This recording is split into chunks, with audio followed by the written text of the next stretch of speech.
Namaste, yoga teachers. Today we're going to discuss the reasons you would not want to teach Sanskrit in your classes. Now, this is not to say that you will never teach Sanskrit in your classes or use Sanskrit to teach yoga. This is a list of reasons you might consider not teaching it until you go towards the reasons that you might teach it. And we'll discuss reasons to teach and use Sanskrit in future videos. But today, I'm going to tell you, stop using Sanskrit to teach your yoga classes if you meet any of the following or say yes to any of the following questions. Are you struggling and mumbling over your Sanskrit words and you are not pronouncing them with confidence and ideal emphasis on the correct syllables? If you are not pronouncing the Sanskrit words correctly, then you're actually losing the benefit that you would get from any type of frequency or audible resonance that the students would get in the pose.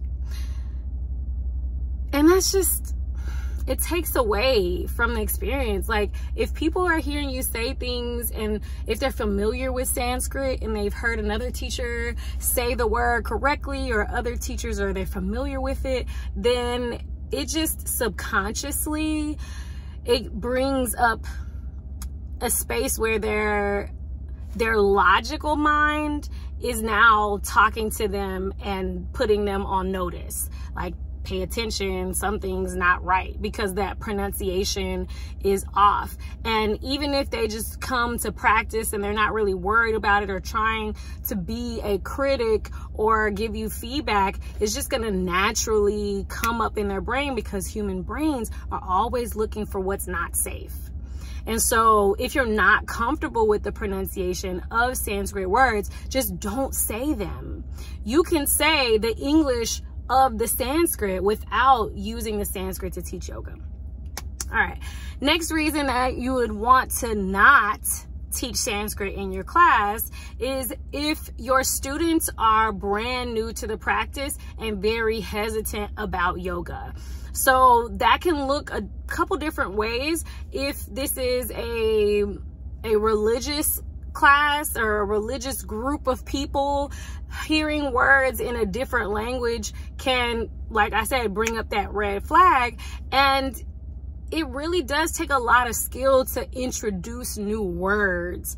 So if you're going to be using them and you think, okay, this is a way to educate, this is a way to teach, this is a way to expand the vocabulary and the tongue of the people that I'm sharing yoga with, well, there's a very specific way to do it where it feels natural and it feels like you're imparting knowledge. But if you are teaching it in a way that seems like, you know, I am speaking something that you don't understand, and there's that red flag feeling, then that can lead to lower levels of subconscious trust in you as a yoga leader, as a yoga teacher. So if you're teaching, you know, there's lots of different ways where this could be valid. Like I mentioned before, religious communities, but that can also include, you know, very skeptical new yoga students. You know, if they're like, I don't know about this yoga stuff, but like, I'm trying this out for whatever reason.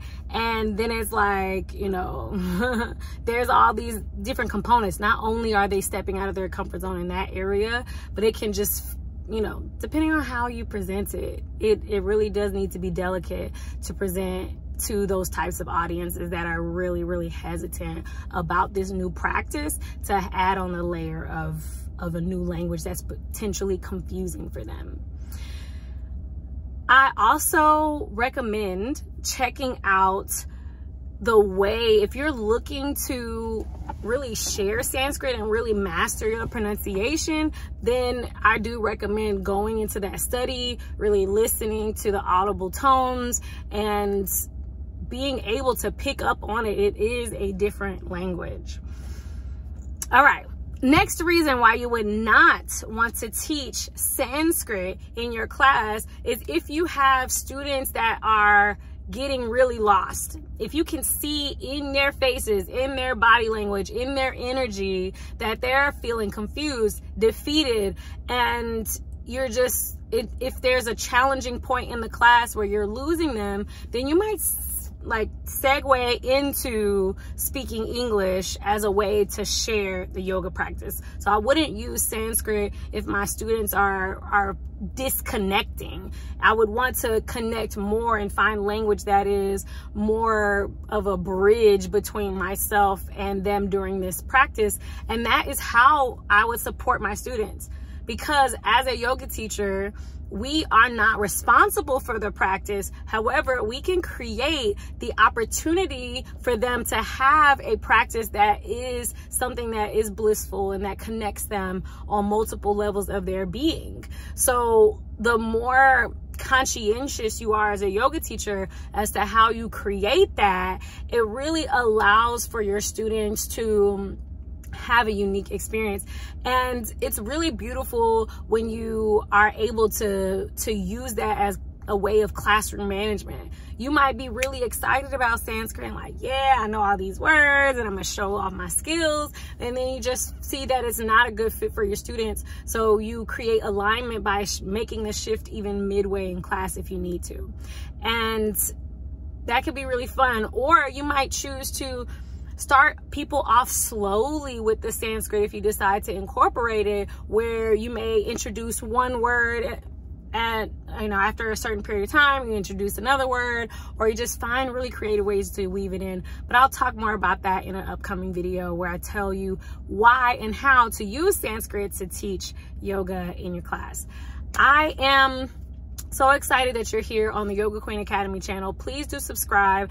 I am excited to bring the information because I know that I can't teach everybody. So my way of bringing my knowledge and the learnings that I've gotten from my teachers, my studies, I get to share it through you to your students. And that's just something really powerful, because I do believe that world peace is possible through inner peace. So please do share that. And if you're a yoga teacher and you're looking for a community, I just started the Yoga Teacher Network. So this is just a group of yoga teachers. We're meeting up right now as of this recording of the video. It is free to join.